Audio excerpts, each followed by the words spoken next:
same sort of thing, really, for both those situations. The thing that links it is it's pretty horrible.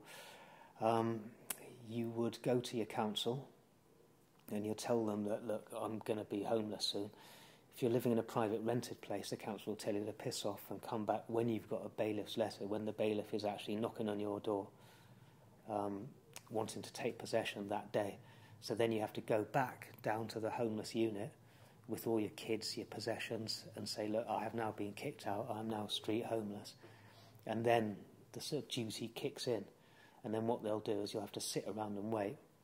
Well, they try and find you an emergency hostel for the night. It's probably going to be, it would be a bed and breakfast, for example, or it would be another council-run hostel, both of which are pretty bad options.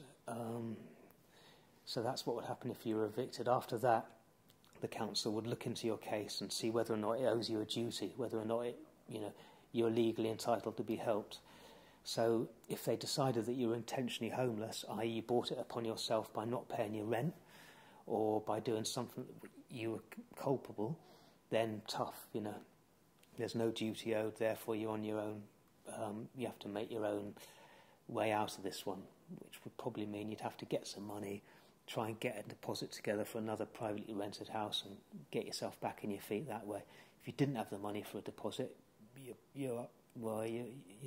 it's going to be difficult. If you're repossessed, then likewise you go down the council again, and the same process applies, but you have to wait until the locks are being changed on your house. You wait until you're being kicked out of your house. Then the council will step in and they'll put you again in temporary accommodation. But you've got all you've got a whole house worth of possessions. You've got bloody sofas and fridges and all sorts of stuff that you've got to stash. You've got to sort it all out. It's just an extremely stressful and unpleasant business. I mean, this repossession is very, very stressful for families that go through it, and often causes a break-up of families as well, because it's just a bloody nightmare, basically.